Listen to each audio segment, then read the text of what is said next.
धीर्धैर्यं श्रवणपटे अतिवरा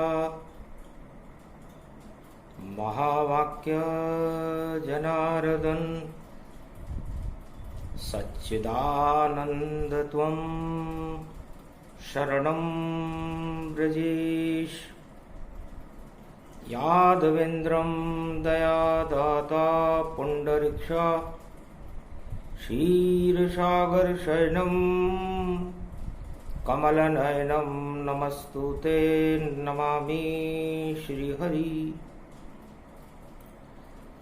धैर्य से जिसको धारण किया जाता है, कर्णपटुओं से जिनका पान किया जाता है, ऐसे सच्चिदानंद भगवान श्री यादवेंद्र सरकार को मैं नित्य ही चिंतन करता हूँ, नमन करता हूँ।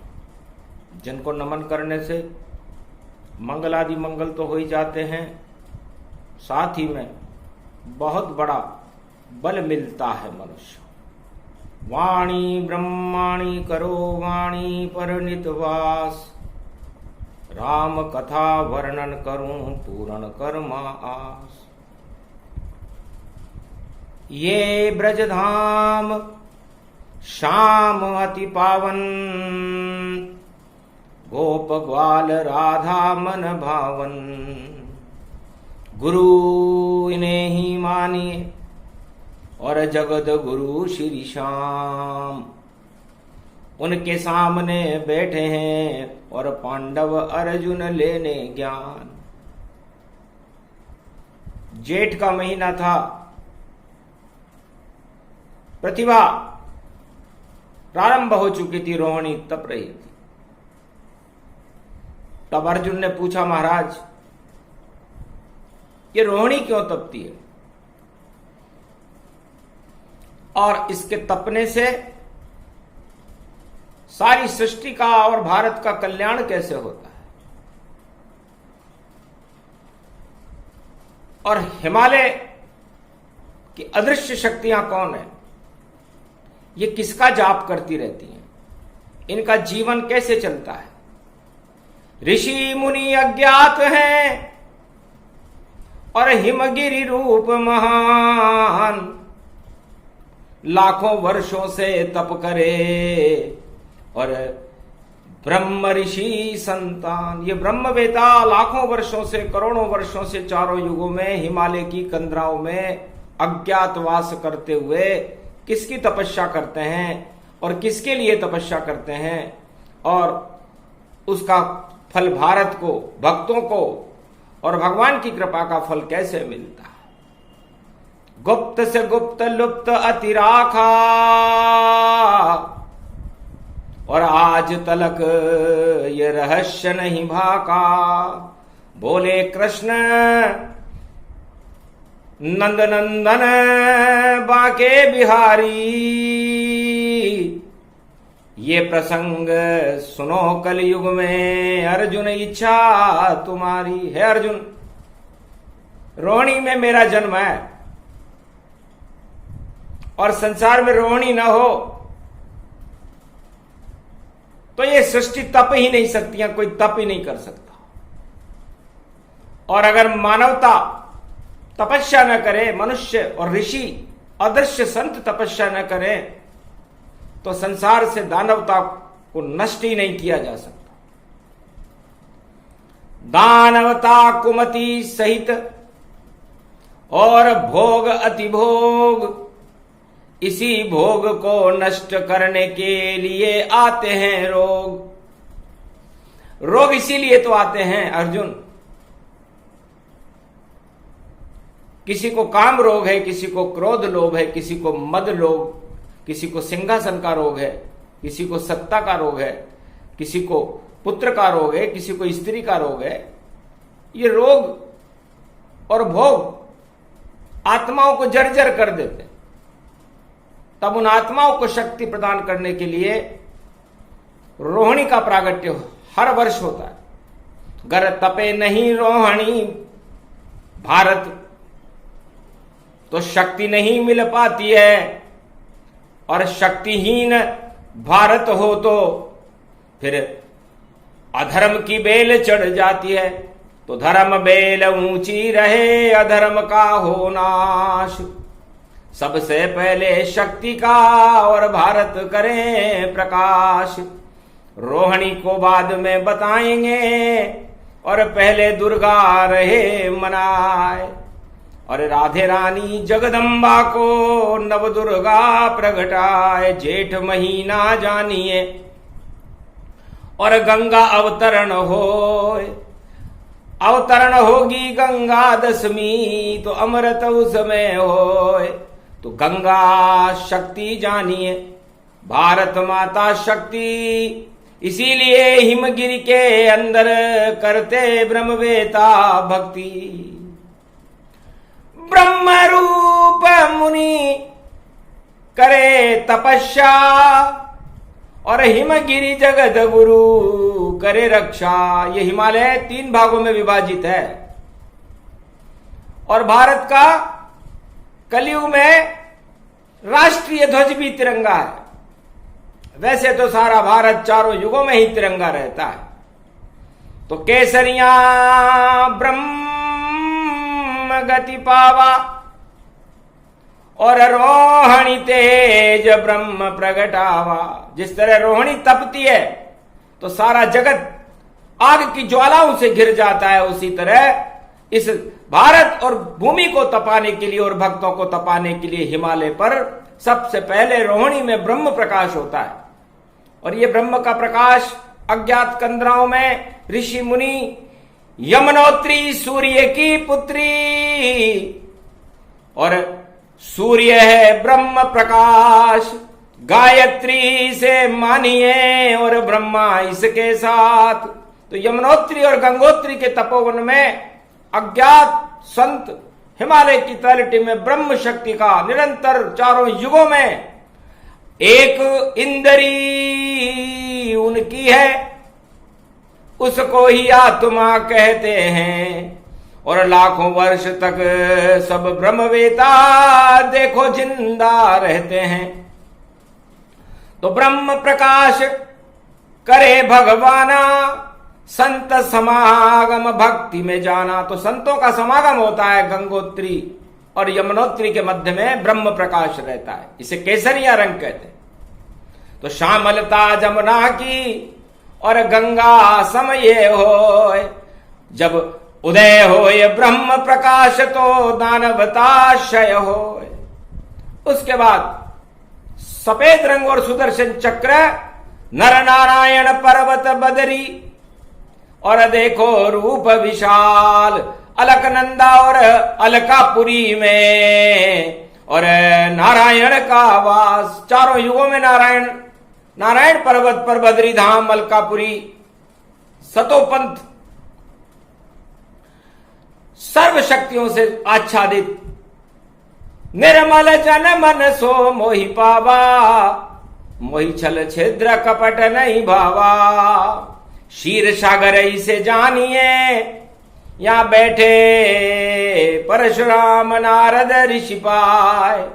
राजा रघु परशुराम सब करे तपस्या और रघुवंशन शक्ति प्रगटाए। अज्ञात गुफाओं में देखो और आत्मा में ज्योति जलाए। ऐसे महात्मा रहते हैं नारायण पर्वत जाए। इस नारायण पर्वत बद्री विशाल के चोटियों पर अज्ञात संतों का वास रहता है। राजा रघु करोड़ों वर्षों से तपस्या कर रहे हैं। राजा जनक तपस्या कर रहे हैं। हरिश्चंद्र, अम्बरीश, परशुराम, जमदाग्नि, बड़े बड़े संत इस समय नारायण पर्वत पर, जिनकी बापड़ियों के बाल भी चरणों तक आ जाते हैं, जिनके जैसा चाहे आकार बने, जहां चाहे वह जा सकते हैं। पुष्पक विमान वहां खड़े रहे और पुष्प जैसे सुगंध में रहते हैं, फूलों की घाटी बसे। और सारा संत समाज लक्ष्मण कुंड उसे जानिए। कागभूषुंड महाराज, कागभूषुंड जी का आश्रम है, ये नारायण पर्वत पर है। अज्ञात स्थिति में मानव तो वहां पर जा नहीं सकता और भूल भुलैया खाएगा। अगर कोई वहां पर जाएगा तो विस्मित भूल सब जाएगा, अपना सारा ज्ञान भूल जाएगा, क्योंकि वहां अज्ञातवास में और करते मुनि विश्राम, और नीलकंठ केदारनाथ में और देखो शिव का धाम, और पूरा ही कैलाश है और शिव शक्ति प्रगटाए, इसीलिए ये तिरंगा और भारत रूप कहा। इसलिए भारत अज्ञात ब्रह्मवेताओं का देश है, जो सारे ज्ञातत्व चारों युगों की बातों को जानते हैं। वो सब संत हिमालय के तट पर रहते हैं, मुनि ईश।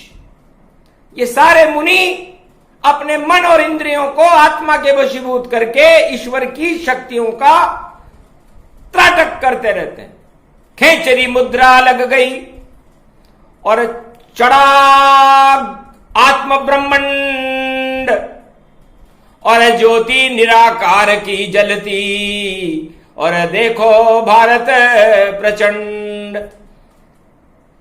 तो पूरा भारत देश ये और हिमगिरी जान, इसे तिरंगा मानिए और चक्र सुदर्शन जान। ये बद्रीनाथ का सुदर्शन चक्र तो बीच में रहता है।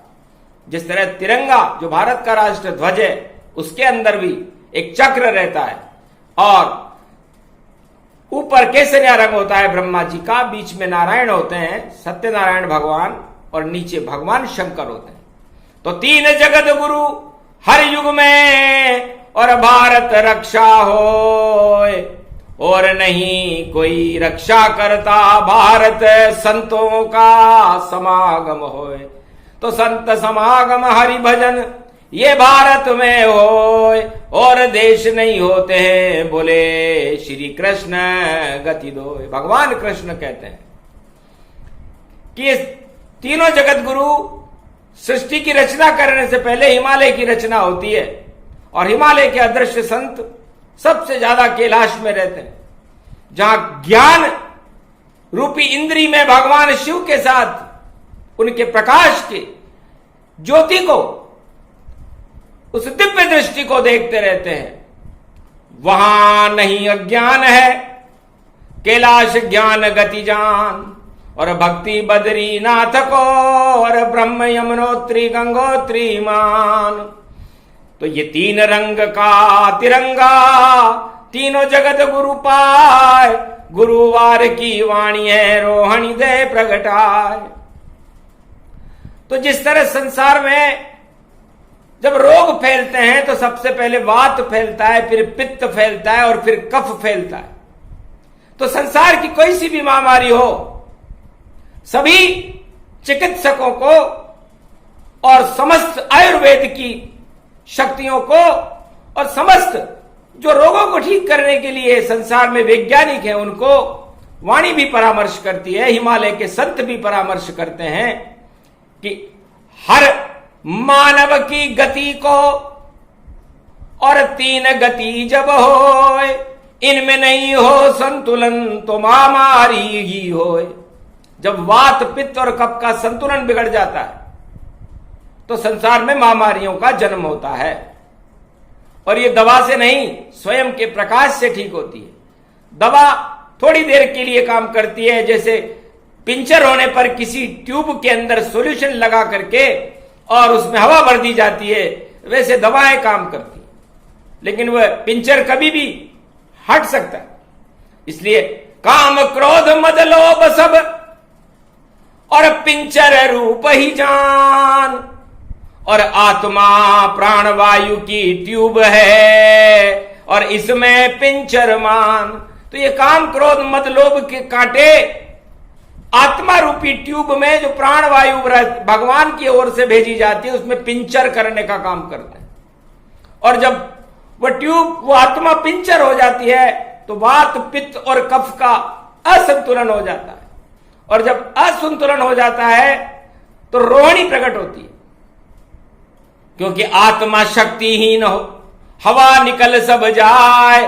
फिर कौन सी ऐसी हवा है जो आत्मा और प्राण बचाए? आत्मा तो कभी मरती नहीं है, हवा निकलने के बाद हवा वायुमंडल में चली जाती है, और ये आपकी ट्यूब, ये पंच तत्व की देह इस संसार में रह जाती है। इसलिए संसारवासियों, वात को ठीक करे ब्रह्मा और पित्त को विष्णु करते हैं, और शिव जी करते कफ को ये ठीक, जो कैलाश में रहते हैं। तो ये तीन देवता जगत गुरु हैं, ये हमने नहीं बनाए, आद्य गुरु हैं। तो यदि किसी के वात रोग हो तो उसे ब्रह्मा जी की आराधना और सूर्य की आराधना करनी चाहिए। हमारे श्वासों में, हमारी नाक में सूर्य स्वर और चंद्र स्वर चलता, तो सांस खींचिए, छोड़िए और जपो ब्रह्म का नाम, वात रोग हट जाते हैं, बोले कृष्ण भगवान। और पित्त बढ़ जाए तो भूख लगे नहीं कोई, सारे ज्वर इससे होते हैं, नारायण क्षय हो, नारायण के नाम लेने से क्षय होते हैं। इसलिए पित्त बढ़ जाए तो भगवान विष्णु की आराधना करनी चाहिए। तुलसी चरणामृत का और कदली कर लो पान, और अनार के रस को पी लो, पित्त हटे भगवान, भगवान की कृपा से हटता है। और बड़े कफ खांसी करो भक्ति शिवताय, वात पित्त और कफ हट जाए, रोग कभी नहीं आए, सियावर रामचंद्र शंकर हरिओ। तो क्या है रोहिणी, अब बतलावे, रोना धोना सबई हटावे, भारत और संसार में रोवण लग रहा था, महामारी और मृत्यु प्रकट गई और जगत रो रहा भाई, सारे जगत में रोना चल रहा है। और ये महामारी का रोना है, नाम जानो इसको कोराना, और देखो रोना घर घर माना, इसे हटाए जगत गुरु स्वामी, राम नमामि नमामि नमामि, ब्रह्मा विष्णु महेश को, और भज लो जग में कोई, जो भी जपे तीनों जगत गुरु, तो आत्मा क्षय नहीं हो। इस आत्मा को बचाने का काम परमात्मा करते हैं, और इस आत्मा को मृत्युलोक में भेजने का काम भी परमात्मा का ही है, और वापस इस आत्मा को अपने अंश में मिलाने का और बैकुंठ में बुलाने का काम भी परमात्मा का ही है। तो है संसारवासियों, आप परमात्मा पर भरोसा रखो और परमात्मा की शरण में रहो, और वात पित्त और कफ में संतुलन बना के रखो। ये भोग रूपी कांटे आपकी आत्मा की इस ट्यूब के अंदर पिंचर पैदा कर देंगे, तो फिर ये ट्यूब आगे नहीं चले। लाख दवाई खाओ, राम नाम नहीं जप सको, फिर तो मृत्यु पाओ। जब आपका शरीर ही शक्तिहीन हो जाएगा तो आप भगवान का नाम कैसे जपो? और जब भगवान का नाम ही जपने की शक्ति आपकी खत्म हो जाएगी और उस ट्यूब में हवा भरने लायक कोई जगह नहीं रहेगी, क्योंकि काम क्रोध मद लोभ के कांटे आपके चुभ जाएंगे, तो फिर आपके प्राण कैसे बचेंगे? तो प्राण बचाना अगर चाहो तो कांटे दूर हटाओ, काम क्रोध मद लोभ की संख्या यहां घटाओ। हर आत्मा संकल्प करे अपनी आत्मा में कि आज से मैं काम क्रोध मद लोभ के इन कांटों को अपने शरीर पंच तत्व की देह पर चुभने ही नहीं दूंगा, मैं भोगों में जाऊंगा ही नहीं, मनीष बनो। मतलब इस मन, ये मन चंद्रमा का स्वरूप है, और चंद्रमा पे तो ग्रहण लग चुका है, ये 26 तारीख को लग चुका था, तो ये खूनी ग्रहण था। लाल हुआ ये चंद्रमा और लाल हुए बेकार, और सारे जगत में लाल का देखो आ गया काल। तो चंद्रमा ही लाल हो जाए तो आपके मन के अंदर खूनी क्रांति के संकेत करती है, और जब खूनी क्रांति होने लग जाए तो फिर मनुष्य का बचना असंभव है। 4 युगों में 4 क्रांतियां हुई हैं। हिरण्याकश्यप और हिरण्याक्ष खूनी क्रांति हुई, बड़े बड़े राक्षसों से नारायण के युद्ध हुए। त्रेता में राम और रावण का युद्ध हुआ, द्वापर में महाभारत में पांडव और कौरव का युद्ध हुआ, और कलयुग में कोरोना का युद्ध सारे जगत में फैल रहा है, और कोई भी राष्ट्राध्यक्ष है उसे बचाने में सक्षम नहीं है। उसके पास बड़े बड़े अणु हैं, अणु बम उसने इसलिए बनाए थे ताकि मानवता का संहार कर सकें, और महामारी रूपी कोरोना ने मानवता का संहार खुद ही शुरू कर दिया। वो अणु बम बेकार हो गए, क्योंकि चले नहीं वहां अणु कोई, अणु से महामारी नहीं क्षय हुई। तो क्या कचरा कर लिया इकट्ठा, कचरा सब बेकार, अणु सभी सब धरे रह गए और जगत में हाहाकार। गर विष्णु अणु आत्मा प्रगटाते सबको, तो कभी मरे नहीं आत्मा और जीवन लंबा हो। तो ब्रह्म अणु ब्रह्मा जी हैं, विष्णु विष्णु है, शिव अणु शिव शक्ति है।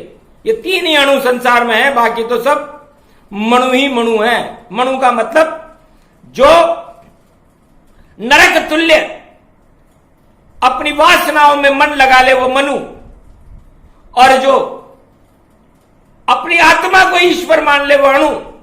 तो ये अणु भारत में हमेशा तैयार रहते हैं, भारत कभी अणु बम नहीं बनाता। शांति का देश है, चारों युगों का वेद प्रमाण बता रही है वाणी। भगवान कृष्ण कहते हैं कि हम अणु नहीं बनाते, हमारे यहां तो हिमालय के ऊपर ये तिरंगा सुरक्षित रहता है चारों युगों में। और यहां पर ये जो संत हैं, जो अज्ञात संत हैं, जो यहां तपस्या करते रहते हैं हिमालय पे, वह खुद अणु हो जाते हैं। और जब खतरा हो भारत पर तो अणु बनकर छा जाते हैं और शांति के संदेश नारायण तक वह खुद पहुंचाते हैं। तो जैसे ही अणु आंखें खोले वह होता रोहिणी नक्षत्र, और रोहिणी किसको कहते हैं? और सुनो अर्जुन अब सर्वत्र। है अर्जुन, कलयुग में तुझे ज्ञान दे रहा हूं कि रोहिणी किसे कहते हैं। रो का मतलब होता है संसार के सारे रोने धोने को ही समाप्त कर दे।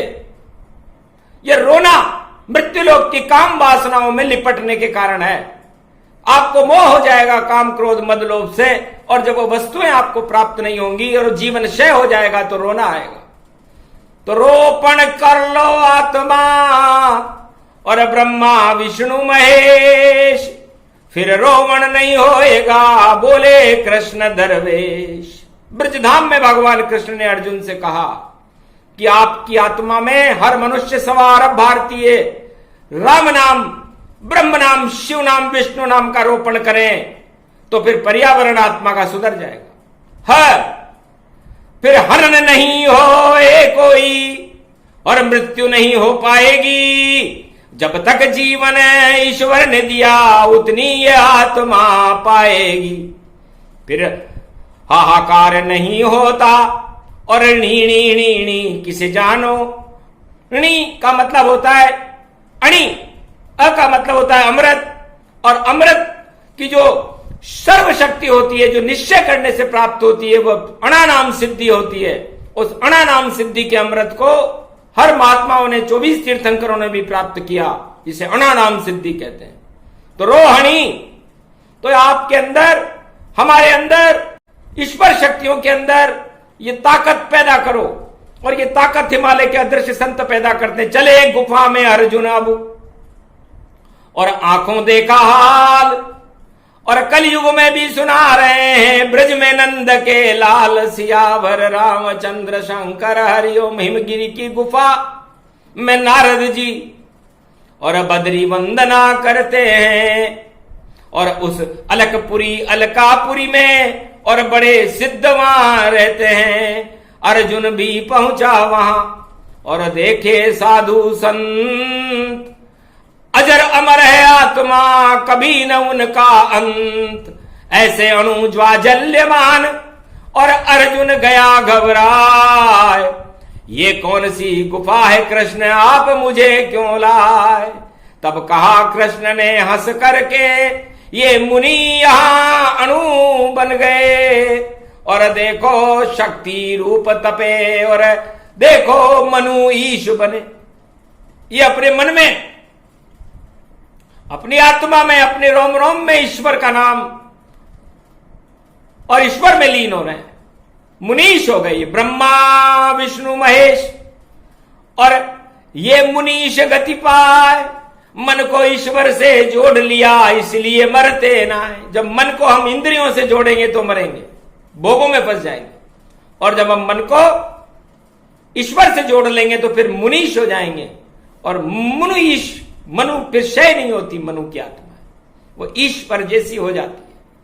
तो दर्शन अर्जुन ने किए और राजा रघु प्रगटाए, बाफनी तक उसके बाल थे और अर्जुन गया घबराए। तेज तपो वहां जल रहा, दिव्य हुआ वहां प्रकाश, ज्ञान शक्ति वैराग्य में रोहिणी का था वास। तब अर्जुन ने कहा महाराज ये रोहिणी में अपना कैसा रूप बना रहे, जो चाहे जैसे बने हिमगिरी के ये संत, 9 दिन तक ये तपा रहे हैं और जीवन का नहीं अंत। ये जब रोहिणी नक्षत्र आता है तो सूर्य, चंद्रमा, पृथ्वी और हिमालय के ये अणु तपने के लिए बाहर आते हैं। इसलिए अर्जुन में तुझे इनके दर्शन कराने लाए। ये 4 वेद में नहीं मिले वाणी, कलयुग में सुन लो सब प्राणी। इस कारण दर्शन कराए हैं, हिमगिरी के संत बाहर आए हैं, और फैलेगा जब अणुप्रकाश तो महामारी नष्ट दिखाए। हिमालय के ये संत जो अज्ञातवास में रहते हैं, कैलाश पर्वत, मानसरोवर पर, केदारनाथ के नीलकंठ पर्वत पर, यमुनोत्री गंगोत्री के तपोवन में, और बद्री विशाल और अलकनंदा अलकपुरी में, ये सब 9 दिन तक अपने आप को तपाते।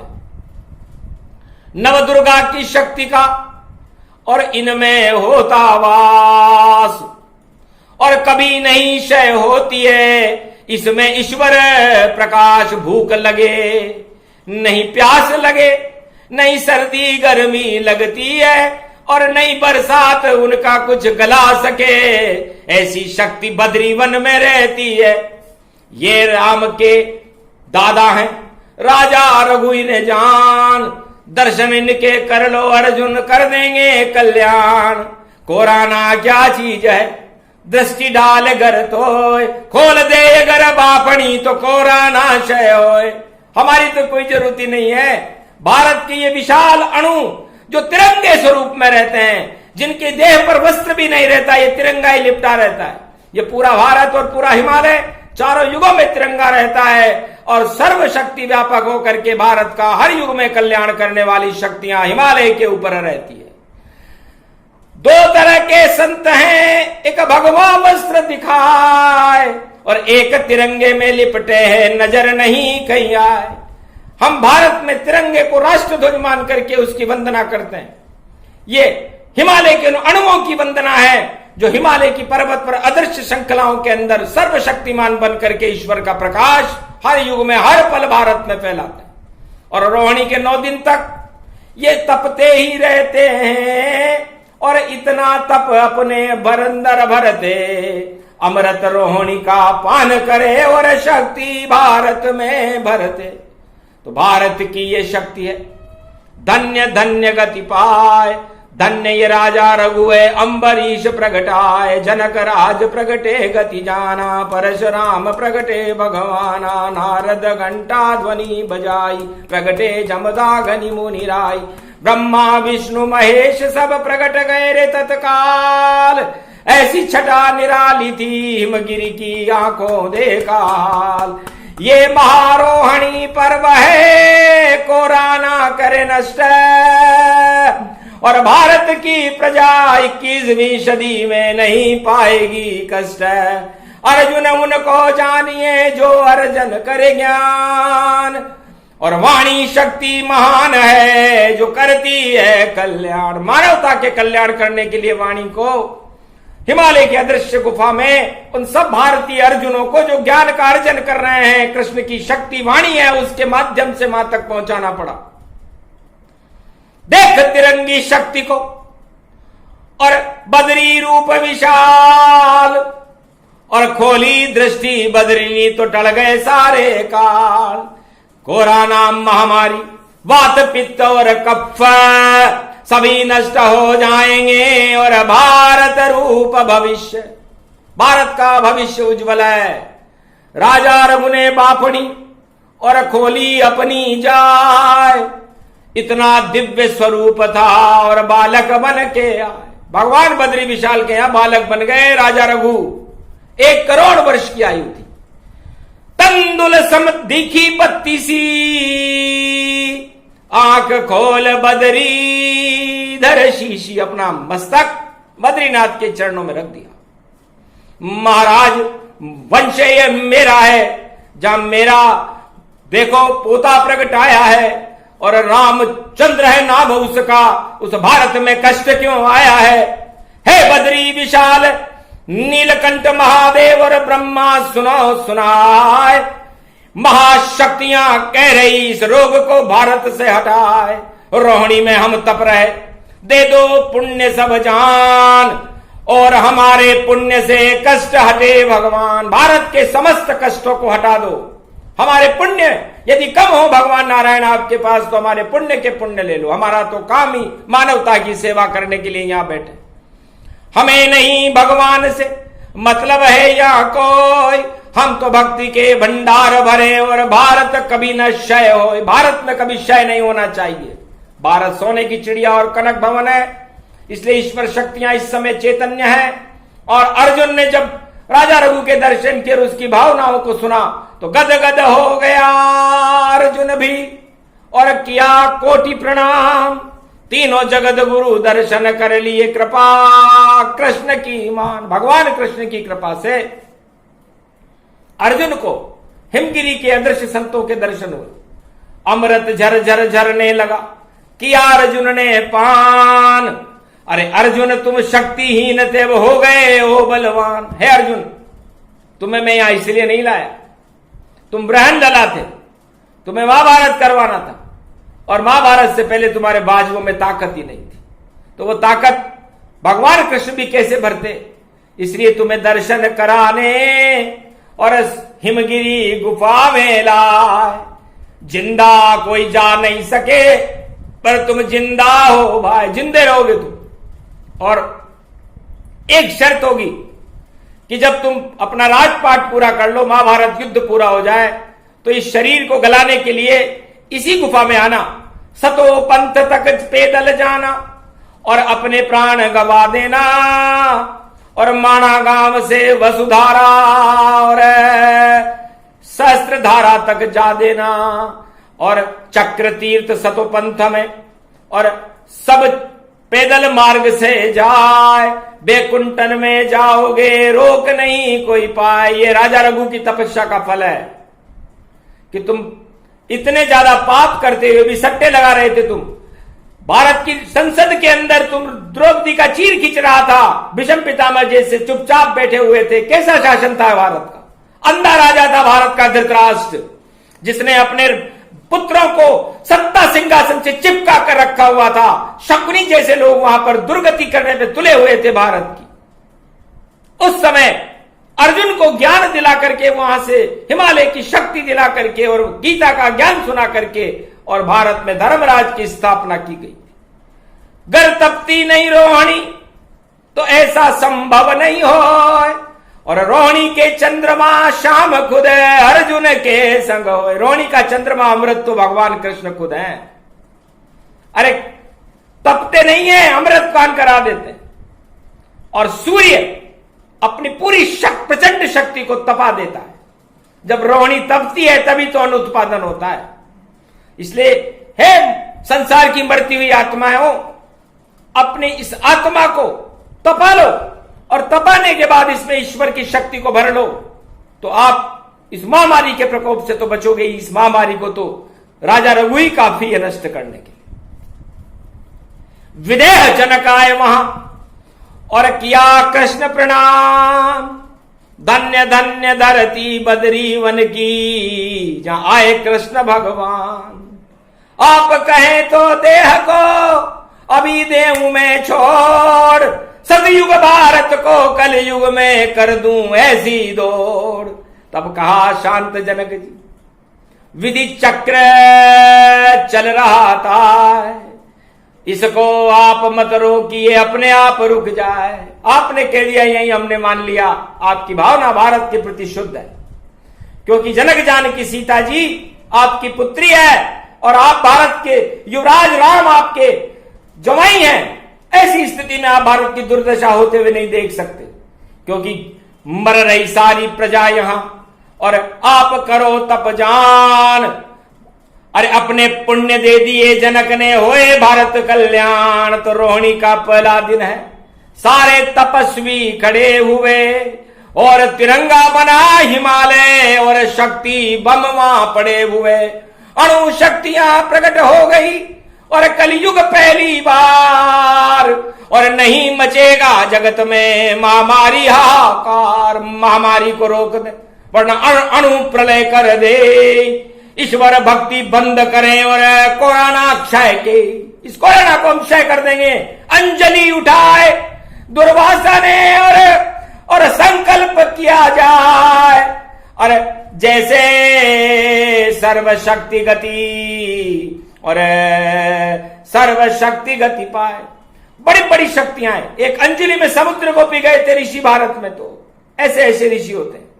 तो भारत देवताओं का देश है, अणु शक्तियों का देश है। ये अणु बम मानवता के कल्याण के लिए है, मानवता के विनाश के लिए नहीं। लेकिन संसार के जितने भी राष्ट्राध्यक्षों ने अणु बम बनाए वो मानवता का विनाश करने के लिए बनाए। इसी कारण उनके यहां पर रोना है। यदि मानवता का कल्याण करने के लिए कोई वैज्ञानिक बम बनाता कि जब जब भी कोई महामारी आएगी, जब जब भी प्रकृति प्रकोप होंगे, प्रलय होगी, तो उस समय हम ये मानवता रूपी बम चला देंगे तो शांति हो जाएगी।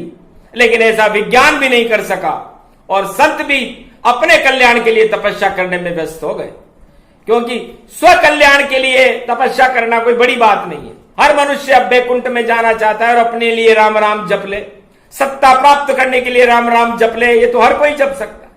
लेकिन मानवता का कल्याण करने के लिए जब ईश्वर शक्तियां प्रकट होती हैं और पूरी संपूर्ण विश्व का कल्याण करने के लिए भगवान से प्रार्थना करती है, तो भगवान को जग मार करके अवतार लेना पड़ता है। तो सारी अणु शक्तियां हिमगिरी की और खड़ी है बद्री विशाल, और नहीं बने कल की अवतार तो कर देंगे हाहाकार। घबरा गए कल की अवतारा, निश्चित जन्मू भारत भूभारा। मानवता को मैं ही बचाऊं, महामारी को मैं ही हटाऊं। जितनी दुर्गति हुई भारत की सबको कर दूं नष्ट, और सदी 21वीं में भारत की प्रजा नहीं पाए कष्ट। भारत की प्रजा को कोई कष्ट नहीं होगा। ये भगवान कलंक के भगवान ने रोहिणी नक्षत्र में हाथ उठाकर प्रतिज्ञा की है कलयुग में 2021 में 27 तारीख को। 27 मई एक अद्भुत दिन होगा, क्योंकि 2 का अंक माया और ब्रह्म का है। माया सीता है और ब्रह्म राम है, और 7 का अंक सत्ते पे सत्ता ब्रह्म ऋषियों का है, जो अणु है हिमालय के ऊपर अदृश्य कंदराओं में, और इनका जोड़ 9 होता है तो 9 दुर्गाओं की कृपा है। तो सारे योग यहां मिल गए। मिली रोहिणी आप, और ऐसी तपेगी रोहिणी और कट जाएंगे पाप। महामारी भी नष्ट हो, कट जाए कोटि कलेश। पहली बार भारत के अणुओं ने भारत किया प्रवेश। भारत के अणु बम भारत में प्रवेश कर चुके हैं, वाणी घोषणा कर रही है। और जब ये पहली बार हो रहा है कलयुग में, जब भगवान तो है नहीं, लेकिन भारत के अणु भारत में प्रवेश कर चुके हैं। अब ये किसी भी महामारी को किसी भी समय नष्ट कर सकते हैं, क्योंकि अणु छोड़ दिया चक्र सुदर्शन, वापस कभी न हो। जब तक महामारी प्रकृति प्रकोप पृथ्वी से क्षय नहीं हो, तब तक विचरण करेंगे। और भारत अणु प्रकाश सत्य अणु का हो गया रोहिणी दिव्य प्रकाश। ये प्रसंग जो भी सुने सूक्ष्म रूप प्रसंग, दानवता को नष्ट करे और मानवता के बरसे रंग। मानवता उसे जानिए जब ईश्वर भक्ति होय, धर्म ज्ञान वैराग्य तपस्या, भारत जय जय होय। भारत की जयकार हो और तिरंगा जान, मेरा भारत महान है, बोले कृष्ण भगवान।